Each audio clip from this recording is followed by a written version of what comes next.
in their cave. Alcoholics would reproach us and say, what a great thing AA might have been.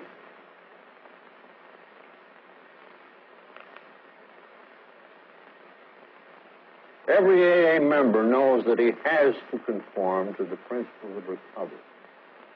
His life actually depends upon obedience to spiritual principles. If he deviates too far, the penalty is sure and swift. He sickens and finally dies. At first in AA, he goes along because he must. But later on, he discovers a way of life he really wants to live. Moreover, he finds he cannot keep this priceless gift unless he gives it away. Neither he nor anyone else can survive unless the AA message is carried. The moment the 12-step work forms a group, another discovery is made that most individuals cannot even recover unless there is a group. Realization dawns on the individual that he is but a small part of the great whole, that no personal sacrifice is too great for preservation of this fellowship. He learns that the clamor of desires and ambitions within him must be silent whenever these could damage the group. It becomes plain that the group must survive or the individual will not. So it has been with AA. By faith and by work, we have been able to build upon the lessons of an incredible experience. These live today in the 12 traditions of Alcoholics Anonymous, which, God willing, shall sustain us in unity for so long as he may need it. You see, our original function had to do with people who started groups. Naturally, Dr. Bob became, you might say, the parent of the Akron group. I became the parent of the New York group. And there was Clarence in Cleveland, and there was Earl in Chicago, and Cliff at Los Angeles. And all of these people became founders of AA in their several localities, and very naturally, there being no other way, they got a few people sobered up after a long and strenuous tussle. These first people became a team. In the structural sense, you might almost call this a local pope and a hierarchy. And this was the top of the AA pyramid to come. The top was built first. And as the pyramid grew in its base, and more people came in, the old-timers continued to give spiritual instruction. They either had meetings in their homes or tended to making arrangements. When publicity turned up, they took charge. In other words, they were actually managing the affairs of an infant or adolescent family. And this was just as it should be. But there was a change in this situation.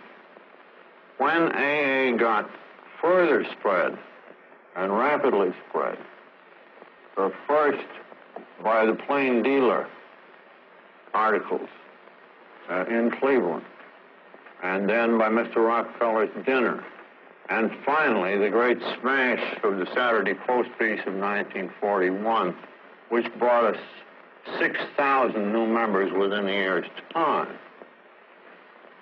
Then you had the same phenomena, excepting that local founders, not all of them being models of stability, couldn't last very long. And more and more there was a disposition in these large masses of AAs to ask, well, these old-timers are all well and good, but are they going to run things forever?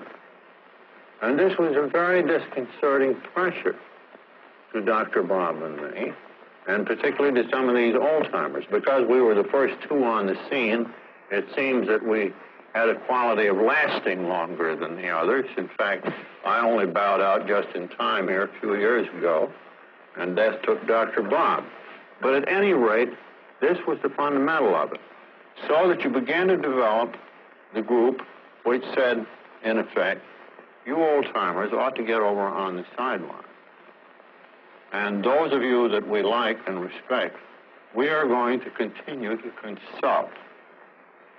And those of you who are still, let us say, somewhat undeveloped, we shall label bleeding deep. Well, this injected a new thing. On top of this pyramid of service, now cut off across the top, there appeared something for each group that whizzed round and round and changed personnel every few months, lest anybody get too much power. It was called a rotating committee.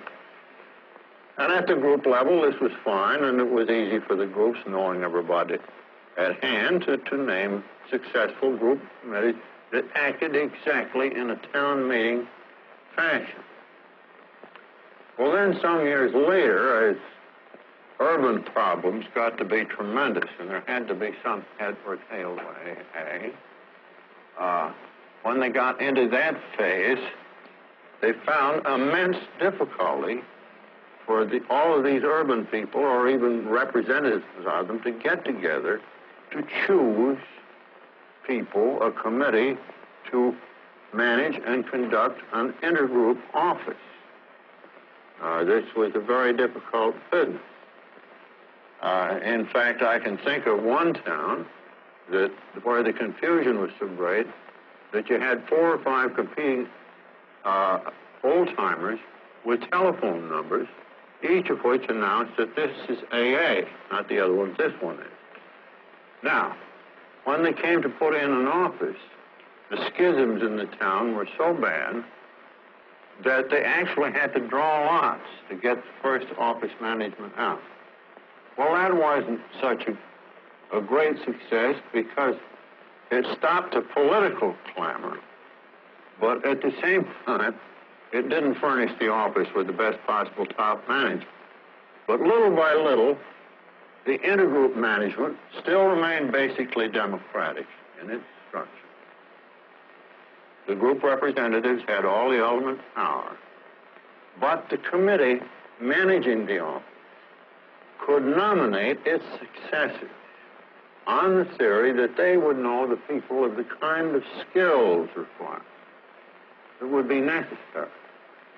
And that if the meeting of the group representatives, local ones, didn't agree, they could name their own man still. They held the ultimate power. But this began to make room for something that we now call the trusted servant in the AA tradition too.